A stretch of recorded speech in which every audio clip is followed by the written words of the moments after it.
राम राम राम राम राम राम।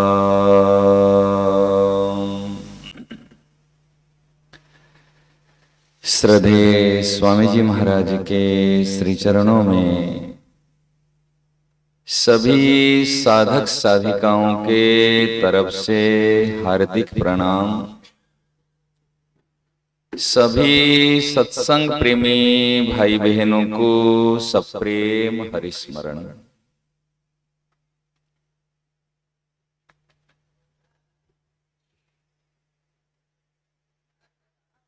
श्रद्धेय स्वामी जी महाराज के कथन अनुसार जैसे गंगा जी गंगोत्री गोमुख से निकलती है,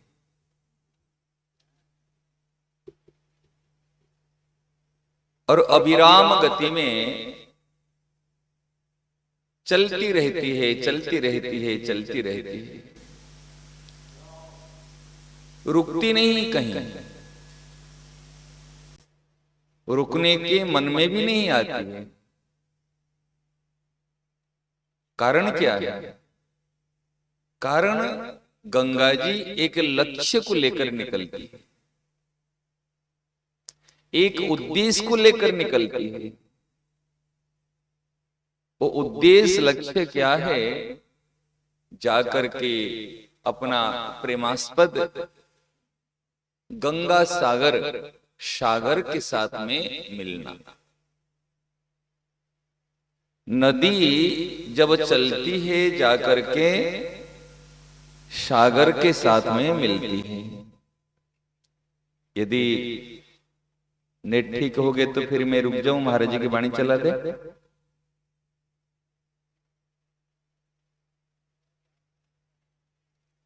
अच्छा ठीक है।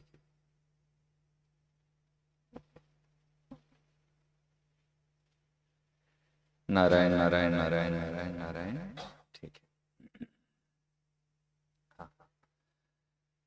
तो साधक इस प्रकार गंगा जी को जीवन में आदर्श रूप में रखते हुए अपना लक्ष्य और अपने उद्देश्य पर आलस्य प्रमाद को छोड़ करके अविराम गति में हमको लक्ष्य की ओर चलना आवश्यक है। बाधाएं जो आती है वो किसके जीवन में आती है? वास्तव में गहराई से देखा जाए, लक्ष्यवान के जीवन में बाधाएं तो आती है, लेकिन वो बाधाएं टिकती नहीं है। बाधाएं टिकती नहीं है। और जिसका लक्ष्य नहीं है, जिनका उद्देश्य नहीं है, वो पल पल पर छोटी छोटी बातों को लेकर के अपने बाधाओं से भी बढ़कर के बड़ी बाधा को वो खड़े कर देता है। कहता है मेरे जीवन में ये समस्या है, वो समस्या है, वो समस्या है, वो समस्या है। बताओ, अंधकार नहीं हो तो सूर्य की क्या महिमा है? रात्रि नहीं हो तो दिन की क्या विशेषता है? भूख नहीं हो तो भोजन की क्या महिमा है? प्यास नहीं हो तो जल की क्या विशेषता है? बीमारी नहीं आए तो डॉक्टर की क्या भूमिका है? सोचो, अगर कोई बीमारी नहीं तो डॉक्टर क्या करेगा? अगर कोई अज्ञान नहीं तो शास्त्र क्या करेंगे? ये अज्ञान को मिटाने के लिए तो शास्त्र है, एक गलत मार्ग से सही रास्ते में लेने के लिए तो संत है, सच्चे हितैषी है। इसीलिए कंप्लेन करना, एक बात हम सबसे निवेदन करते हैं, ये शिकायत करना छोड़ दो। जो लक्ष्यवान है, जो उद्देश्यवान हैं वो शिकायत नहीं करते, समझ रहे ना? वो किसी की ओर देखते नहीं है, दूसरे की कमी की ओर देखते नहीं, और अपने कमी को दूर करते हुए आगे की ओर बढ़ते। ध्यान दीजिए,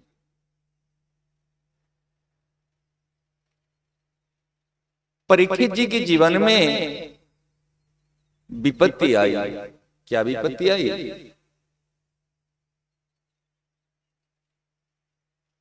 आज ऋषि कुमार ने उनको शाप दे दिया, जी तूने राजा होकर के मेरे पिता के गले में एक मरा हुआ सांप को डाला। ब्राह्मण भक्त कहलाता है, परंतु आज ब्राह्मणों का ऐसा घोर अपमान। पिता ने कुछ नहीं कहा, ऋषि ने कुछ नहीं कहा, लेकिन ऋषि कुमार ने पिता का अपमान को अपना अपमान समझ करके उन्होंने राजा परीक्षित जी को शाप दे दिया। ये तुझे तक्षक नाग तुझे डसेगा और 7 दिन के अंदर तेरी मृत्यु हो जाएगी। ध्यान देना बात। जब ऋषि कुमार ने शाप दे दिया और ऋषि को बात पता चली, उन्होंने ऋषि कुमार को खूब जोर से डांटा। तूने क्या किया? इतने बड़े धर्मात्मा ब्राह्मणों के प्रति श्रद्धा रखने वाले राजा को तूने शाप दिया। तूने उचित नहीं किया, तूने सही नहीं किया। अब करे क्या? हो गया तो वाणी, तो जैसे बाण निकल गया तो निकल गया, ऐसे वाणी निकल गई। बाण और वाणी एक बार जब निकल जाती है ना, फिर पीछे नहीं लौटती। ना बाण लौटता है ना वाणी लौटती है, सही ना? नहीं, एक बार वाणी निकल गई तो निकल गई। तो उन्होंने कहा एक कार्य करो, जाकर के परीक्षित जी को समाचार दे दो जी मात्र 7 दिन का समय है, मृत्यु अवश्य होगी। अब जो बात कहना चाहता हूं ध्यान दीजिए। उस समय में जाकर के जब शिष्यों ने समाचार दिया, राजन गुरुदेव ने एक संदेश भेजा है, 7 दिन के अंदर आपकी मृत्यु हो जाएगी। अब ध्यान दो, इतने बड़े प्रतापी राजा है, सप्तद्वीप चक्रवर्ती राजा परीक्षित, अगर वो चाहते तो क्या नहीं कर सकते? क्या नहीं कर सकते? जाकर के एक बार तो ऋषि के पास में आते, राजन इसलिए मेरे को मृत्यु दंड। उन्होंने जीवन में कंप्लेन नहीं किया। अब देखो चरित्र को देखो, उन्होंने जीवन में शिकायत नहीं की, ये मुझे क्यों शाप देते, मैं कौन से किसको ऐसे मार दिया। अगर मरा हुआ सांप को डाल दिया था उसको हटा के फेंक दो, स्नान कर लो, हो गया काम। कौन से ऐसा अपराध हो गया? अगर हम होते तो कहते, अगर मैंने भूखा प्यासा था, मेरी बुद्धि काम नहीं की, एक इतनी समय तक ब्राह्मणों की पूजा की, अगर एक बार बुद्धि मेरे को भूख प्यास के कारण बुद्धि सही ठिकाना में नहीं रही तो एक गलती तो कर ली, इसके कारण से तुमने इतना शाप दे दिया। अगर वो चाहते तो ऋषि कुमार और ऋषि को दंड भी दे सकते थे, इतने बड़े धर्मात्मा राजा थे। लेकिन ध्यान दो, जो महान होते हैं, जो श्रेष्ठ होते, वो जीवन में क्या करते? उन्होंने कभी शिकायत नहीं की, कभी कोई कंप्लेन नहीं किया। 7 दिन के अंदर मृत्यु। देखो मेरी बात ध्यान से सुनना। अब परिस्थिति जैसी आई, अब ये परिस्थिति को कैसे सदुपयोग करेंगे? उन्होंने कहा ठीक है, मृत्यु तो होगी, आखिर सत्य मृत्यु है। 100 साल के बाद में मृत्यु, 500 साल के बाद में मृत्यु, मृत्यु तो सही है, लेकिन अभी मृत्यु आई। तो उन्होंने अपने पुत्र को राज्य का संपूर्ण दायित्व को दे दिया, मुकुट लेकर के उनके माथे पे पहना दिया, बेटा आज से तू यहाँ के राजा। और तुरंत डिसीजन पावर देखो, निर्णय की शक्ति। तुरंत उन्होंने किसको बुलाया नहीं कि किस तिथि मुहूर्त नक्षत्र में होगा तो मैं घर से निकल के जाकर भजन करूं। विवाह के लिए मुहूर्त देखते हैं, ये मंदिर प्रतिष्ठा के लिए हम मुहूर्त देखते हैं, लेकिन उन्होंने कोई मुहूर्त नहीं देखा, उन्होंने कोई समय नहीं देखा। उन्होंने उसी समय और गंगा किनारे निकल गए। गंगा किरण निकलते समय ऐसे नहीं कि मेरे साथ में चलो छोड़ के आओ, मैं राजा हूं ना, ऐसे निकल गए और जाकर के अकेले गंगा किनारे में बैठ गए। जब ऋषियों को पता चला ये परीक्षित जी राज्य छोड़कर के गंगा किनारे बैठे, अरे इतने बड़े धर्मात्मा राजा, अगर वो राजा परीक्षित जी को ऋषि लोग अपराधी मानते तो उनका साथ क्यों देते? और एक दो ऋषि नहीं, जो जो ऋषि को पता चला अपना भजन साधन पूजा पाठ छोड़ करके, अब विचार करो, साधन भजन पूजा पाठ छोड़ करके आकर के गंगा किनारे में एक दो ऋषि नहीं, हजार हजार ऋषि आकर के बैठे गए।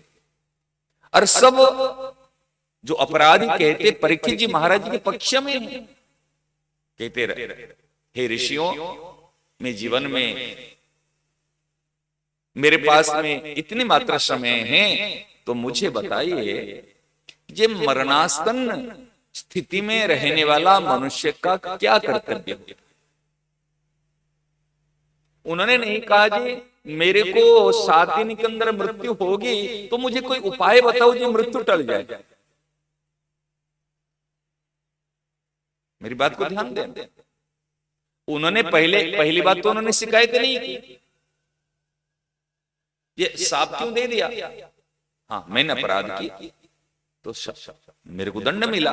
और दूसरी बात विशेष बात है, उन्होंने मृत्यु को टालने के लिए उपाय नहीं सोचा, ये मृत्यु तो होगी, मेरे को मरणासन स्थिति में मृत्यु नजदीक रहने वाले व्यक्ति का क्या कर्तव्य है? बड़ी सोचने की बात है, क्या कर्तव्य है?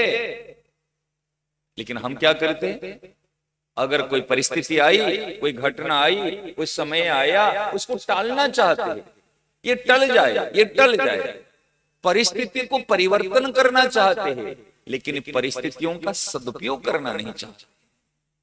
समझ रहे ना? गंगा जी कभी परिस्थिति को सामने में एक पहाड़ आ गया, इसको टालने के लिए प्रयास करके अगर टल जाए तो ठीक है, उनके प्रवाह से अगर नहीं टले तो दुखी नहीं होती, अपना रास्ता काट करके आगे चली जाती। सही नहीं? ऐसे उन्होंने परीक्षित जी महाराज जी ने कभी माने उसमें घबराए नहीं, उन्होंने कहा मुझे एक उपाय बताओ, ये 7 दिन के अंदर जिसकी मृत्यु होने वाली है उसके लिए क्या करना आवश्यक, कार्य क्या? ऋषियों ने अनेक अनेक उपाय बताने जा रहे थे। उस समय में परमहंस महान संत चूड़ामणि जब श्री सुखदेव जी महाराज जी पधारे और आते ही महाराज सब ऋषियों ने खड़े हो गए, सब खड़े हो गए, अपने बाबा भी थे वहां पे, दादा भी थे वहीं पे, सब पराशर जी, वशिष्ठ जी, व्यास सब थे, व्यास जी महाराज सब थे वहीं सभा में, सब के सब खड़े हो गए और सिंहासन था। उन्होंने परीक्षित जी महाराज जी ने चरण प्रक्षालन किया और पूजा की, लेकिन सिंहासन में बैठा और एक प्रश्न तुरंत, ये मरणासन स्थिति में जो व्यक्ति है उसके लिए क्या करना कर्तव्य? अगर कोई इसी स्थिति में है तो सुखदेव जी महाराज जी ने मंगलाचरण नहीं की उस समय में, ये मंगलाचरण करो फिर उपाय बताओ। अब सोचो कोई किसी की एक्सीडेंट हो गया, कहे पहले मैं पूजा करूं, पहले ध्यान करूं, फिर बाद में तेरे को रख, ऐसे होता है क्या? अब बताओ। और किसी को कोई प्यासा मर रहा है, कहे नहीं नहीं मैं पहले ठाकुर जी को भोग लगा के फिर वो जल तुझे लेकर दूं, ऐसे होता है क्या? तो ऐसे उसी स्थिति में उन्होंने उपदेश देना शुरू किया, फिर बाद में बीच में मंगलाचरण की, भागवत में देखना बीच में मंगलाचरण की और उस तुरंत उन्होंने उपदेश देना शुरू किया। तो क्या है, परीक्षित जी ने कभी शिकायत नहीं की और मृत्यु तो समय तो आया और अंतिम में क्या हुआ, वो मृत्यु से पहले उनका उद्धार हो गया था। मृत्यु ने नहीं मारी, वो तो नियम जैसे फॉर्मेलिटी तो करना है, तक्षक नाग आया डसा, लेकिन उससे पहले संतों का ज्ञान को प्राप्त करके वो परम तत्व में, परम ये में उसमें जाकर के लीन हो चुके थे। शरीर पड़ा था, शरीर को जैसे लेकर हम जलाते हैं ऐसे तक्षक लेकर शरीर को जलाया, लेकिन आत्मा तो अमर है। कारण क्या, मूल में ये बात है लक्ष्यवान, परीक्षित जी लक्ष्यवान है, गंगा जी जब निकलती है एक लक्ष्य को लेकर के निकलती है। ऐसे मेरा कहने का तात्पर्य है, स्वामी जी महाराज का कथन यही है, प्रत्येक साधक को लक्ष्यवान होना आवश्यक है, उद्देश्यवान होना आवश्यक है। अपना लक्ष्य उद्देश्य को लेकर के वो चल पड़े, बीच में रुके नहीं। आज हमने बड़ी बहानाबाजी करते हैं, बहानाबाजी समझते ना, अरे ये हो गया इसके कारण से मैं भजन नहीं कर पाया, समझ रहे ना, मेरे वो एकांत स्थान नहीं मिला तो भजन नहीं कर पाया, वो बेटे की तबीयत खराब हो गई तो भजन नहीं कर पाया, व्यापार में घाटा लग गई तो भजन नहीं कर पाया, वो हो गया तो भजन नहीं कर पाया। किसी ने आज तक नहीं कहा इतने इतने परिस्थितियां आई इसलिए मैं श्वास लेना छोड़ दिया। कहा क्या? पिताजी चले गए तो भी श्वास ले रहा है, भूख लग रही है तो भी श्वास ले रहा है, रात आई तो भी श्वास ले रहा है, सो रहा है तो भी श्वास ले रहा है, सही ना? नहीं। इसलिए भगवान कहते तस्मात् सर्वेषु कालेषु माम अनुस्मर युध्यच। भजन केवल 16 माला की नहीं है कि हमारे 16 माला कर लो तो हमारा भजन हो गया। तो फिर कह दो भैया 16 माला में जितने समय लगता है इतने समय श्वास लो, बाकी समय श्वास मत लो, चलेगा क्या? श्वास कितने समय लेते हैं और कब कब लेते हैं और कब तक श्वास लेंगे? कोई पूछेगा कब तक भजन करेंगे, कोई पूछेगा जब है कब से किसी उम्र से भजन करेंगे। लोग कहते हैं ना अरे ये उम्र कोई भजन करने का थोड़ी, तो खाना पीना मौज मजलिस करना। अगर खाना पीना मौज मजलिस करना है तो जिन्होंने तुझे श्वास दी उस श्वास का इस्तेमाल मत करना। खूब मौज कर, खूब प्यार कर, खूब खाओ पियो, खूब जो करना है कर, लेकिन जिन्होंने तुझे श्वास दी वो श्वास का इस्तेमाल कर मत करना। कर पाओगे? अब मौज मजलिस कर पाओगे? कहां करोगे? श्वास के बिना क्या करोगे? तो जिन्होंने श्वास दी वो कौन है? आखिर मानना पड़ेगा, नास्तिक से नास्तिक को मानना पड़ेगा, जिन्होंने श्वास दी वो की सुप्रीम पावर है। तुम इसको भगवान को, प्रकृति को, नेचर को कुछ भी कहना है कह दो, दिया। उनके लिए क्या किया आपने? आस्था विश्वास नहीं तो छोड़ दो, कोई बात नहीं, मैं जबरदस्ती नहीं करता हूं। अगर आस्था विश्वास है तो कहना ही क्या, श्रद्धावान लभते ज्ञानम। अगर श्रद्धा नहीं है, लॉजिक मानते हो, तर्क जानते हो ना, साइंस विज्ञान को मानते हो ना, दर्शन को मानते हैं ना, चाहे दर्शन फिलोसफी दृष्टिकोण से, चाहे लॉजिक तर्क की दृष्टिकोण से, चाहे साइंस जो आधुनिक विज्ञान के दृष्टिकोण से अप्रूव करो। भैया जिन्होंने श्वास दी, इस श्वास को तुम इस्तेमाल बिना किए भोगो। अभी खूब प्यार करो। अगर आपके शरीर से अभी प्राण चला जाएगा, श्वास चला जाए, तो आपकी प्रेमिका आपके आकर के प्यार करेगी? कह देना करो, अभी अभी शरीर एक करो, प्रेमिका को कह दो आप प्यार करो, करेगी? महाराज जी पास में आने के लिए डरेगी, समझ रहे ना, पास में आने के लिए डरेगी, छोड़ के चली जाएगी। अब कहो भाई पतिव्रता दिखाओ, तुम अभी साथ में सती हो जाओ, हो जाएगी? कितने समय बर्बाद कर लेते हैं। अरे श्वास जैसे हमको प्यार कर रहे, इतना प्यार करने वाला कौन है? हम इसकी तरफ देखते नहीं है, लेकिन ये हम हर अवस्था में हमारे साथ देते हैं। ऐसे भगवान हर अवस्था में हमारे साथ देते, इसलिए भगवान कहते तस्मात् सर्वेषु कालेषु माम अनुस्मर। भजन करने का, अरे भैया तो प्रारंभिक अवस्था में कही जाती है 9 बार राम राम कर लो, अरे 16 माला कर लो, अरे भैया 1 लाख कर लो, अरे सुबह मंगला अटेंड कर लो, शाम को शयना आरती कर लो, अपने अपने काम करो, इतना कम से कम तो इतना कर लो। लेकिन हमारा कर्तव्य होता है सर्वेषु कालेषु, कभी भी कंप्लेन नहीं करना। हमारे सबसे बड़ी समस्या है हमारे एक दूसरे के नाम पर शिकायत, सही ना? नहीं, परिवार में रहते शिकायत के कारण से अशांत है, जिस समाज में रहते समाज के नाम पर शिकायत है, कलयुग के नाम पर तो शिकायत है, मन के नाम पर तो रात दिन शिकायत है। मन चंचल है, मन बदमाश है, मन ऐसा है, मन दुष्ट है, समझ रहे ना? अब बिना मन के खाओ, देखना बिना मन के देखो। ए मन को बिल्कुल, मन के नाम पर तो धजिया उड़ा दिया मन को, इतनी कंप्लेन मन के नाम पर, कलयुग के नाम पर। समझ रहे, समाज के नाम पर। आज यहां तक क्या बताएं, भगवान के नाम पर भी शिकायत है। भगवान को मैंने भजन किया, पाठ किया, रोज राधा माधव की आरती में आया, और देखो मेरा घाटा लग गया, मेरा बेटा मर गया, मेरा ऐसे हो गया, मैं कल से और नहीं आऊंगा। क्यों? मेरा बेटा मर गया तो मैं आरती में क्यों आऊंगा? मेरे दुख आ गया तो मैं आरती में क्यों आऊंगा? क्यों आके करूंगा? क्यों? तुमने मेरे बेटे को क्यों मार दिया? पहला वो उनका बेटा था ना हमारा बेटा था? बताओ ना। अरे भैया, हमको जीवन जीना नहीं आया था, इसलिए कंप्लेन करना छोड़ दो, शिकायत करना छोड़ दो। जो लक्ष्यवान होता है वो कभी कंप्लेन नहीं करता, और जो इधर उधर चलने वाला होता है वो हर बात पर कंप्लेन। और सच्ची बात कहूं, अगर आपके जीवन से शिकायत करना हट जाए ना, आपके दिमाग में शांति आ जाएगी। और जिसके जीवन में जितना कंप्लेन, उसके माथे में इतने अशांति, और जिसके जीवन में कंप्लेन लेस लाइफ, उसके जीवन में शांति और आनंद। यही सार बात है आज के सत्संग में। महाराज जी के कुछ कथन के अनुसार इस बात की हमने चर्चा की। नारायण नारायण नारायण नारायण।